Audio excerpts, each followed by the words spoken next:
Teori Kriminologi. Topik ke-27 dari 75 topik.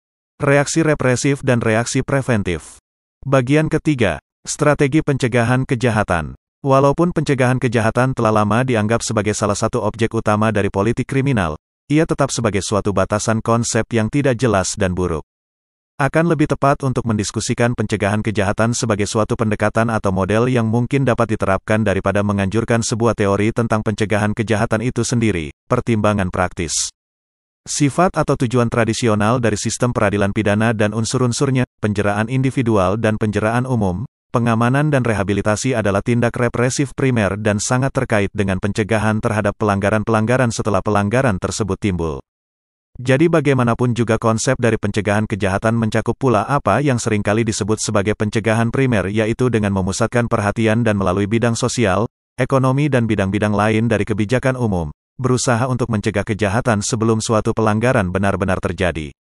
Misalnya, jika diasumsikan bahwa tingginya angka kriminalitas disebabkan oleh tingginya angka kemiskinan dan pengangguran di antara generasi muda, maka untuk mencegah tindakan kriminal, terutama yang dilakukan oleh generasi muda, maka pemerintah mengupayakan pelatihan kerja maupun mempermudah perizinan usaha, hingga menggalakkan industri-industri padat karya, yang mampu mencegah pengangguran dan meningkatkan taraf kesejahteraan.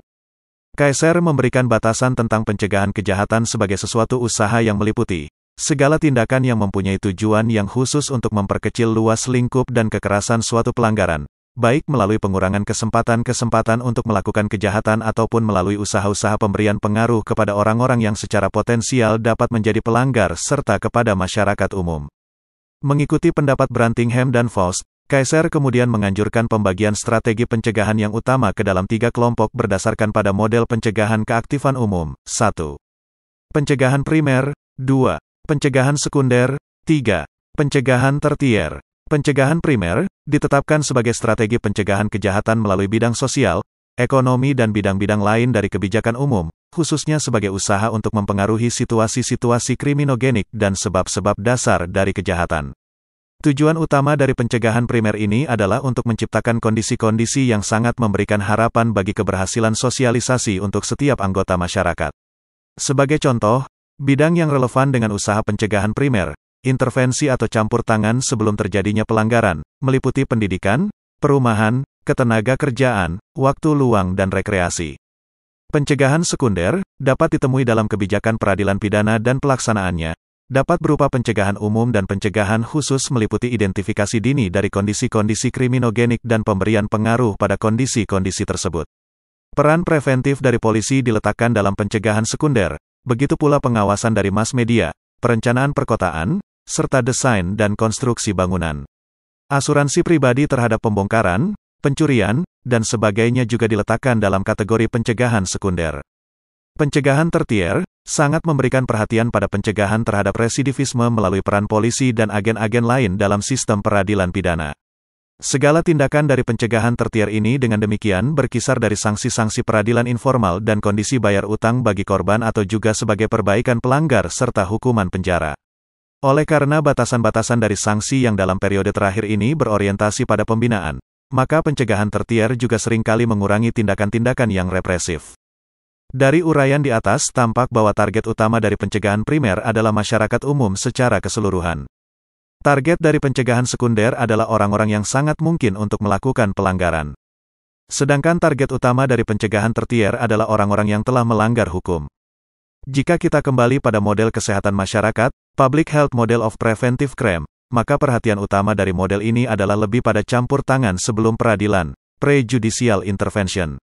Sanksi peradilan formal dan apa yang kemudian kita sebut sebagai sanksi-sanksi alternatif, seperti pelayanan masyarakat atau pembinaan lanjut adalah hal-hal yang tidak esensial menurut model ini. Klasifikasi pencegahan kejahatan. Ada 3 masalah mendasar yang timbul akibat adanya usaha pencegahan primer, pencegahan sekunder, dan pencegahan tertier untuk menyesuaikan diri dengan model kesehatan masyarakat, yaitu sebagai berikut. 1. Masalah yang berkisar tentang luas lingkup wilayah pengkajian apa saja yang harus dicakup serta apa saja yang harus disisihkan. Model kesehatan masyarakat adalah suatu model yang sangat luas cakupannya dan dengan demikian adalah berbahaya untuk memberikan batasan yang sangat luas pula bagi pencegahan kejahatan. Hal ini dapat melautkannya dalam suatu slogan yang tidak mempunyai arti. 2. Masalah yang berkisar tentang apa yang seharusnya dicakup dalam masing-masing tingkat pencegahan. Kapan suatu aktivitas itu termasuk pencegahan primer atau sekunder? Apakah pembinaan itu termasuk pencegahan sekunder atau pencegahan tertier? Pada bagian mana pengadilan dan tahanan itu tepat diletakkan? Apakah pencegahan terhadap pengulangan pelanggaran itu ada dalam kategori yang sama dengan pencegahan bagi pelanggaran yang pertama kali? Bagaimana dengan kerja polisi? Beberapa aktivitas mereka dapat dianggap masuk dalam kategori pencegahan primer, misalnya melakukan pengawasan keamanan dan merencanakan pengawasan ketetanggaan, sementara aktivitas lain dapat ditafsirkan sebagai pencegahan sekunder atau bahkan sebagai pencegahan tertier. 3. Masalah yang berkaitan dengan sifat model kesehatan masyarakat yang mendasarkan diri pada prinsip-prinsip ilmiah yang dapat diterangkan secara medis. Kecenderungannya adalah melihat sesuatu hubungan melalui pendekatan ilmu pasti. Dalam mengkaji masalah kejahatan, maka cenderung akan mengalami kesulitan apabila hubungan atau korelasi kriminologik dipandang sebagai suatu hubungan yang pasti. Kejahatan adalah masalah sosial. Masalah sosial bukanlah masalah yang seperti lazimnya dipelajari oleh ilmu pasti. Masalah sosial seyogianya lebih dipelajari oleh ilmu sosial. Ilmu sosial lebih ditandai oleh tingkat probabilitas dan korelatif dari kepastian dan sebab-sebab. Pencegahan kejahatan sebagai bagian dari ilmu sosial tidak saja berisi teori-teori yang saling berkompetisi tetapi juga syarat dengan fakta-fakta yang tidak mencukupi atau saling bertentangan untuk mencapai suatu validitas atau kebenaran dari berbagai perkara. Lebih jelas lagi, bahwa setiap pelanggaran yang relatif berbeda dengan pelanggaran yang lain menurut motif, sifat dan aspek-aspek pendukung dan pencetusnya tentunya membutuhkan penjelasan yang berbeda-beda. Sebagai contoh, penjelasan tentang kejahatan kekerasan akan relatif berbeda dengan penjelasan tentang kejahatan pemilihan umum, pelacuran dengan penipuan, penyalahgunaan anak dengan pengutilan, dan sebagainya. Penjahat dan orang-orang yang berpotensi untuk menjadi penjahat adalah kelompok yang mempunyai tingkat heterogenitas tinggi dan perlu untuk dijadikan target dalam banyak cara yang berbeda. Itulah materi ke-27 teori kriminologi. Channel ini membantu memahami mata kuliah bagi para mahasiswa di perguruan tinggi manapun di Indonesia, maupun masyarakat umum. Video tutorial ilmu hukum, ilmu pemerintahan, ilmu komunikasi, ilmu manajemen, ilmu administrasi dan lainnya disajikan di channel.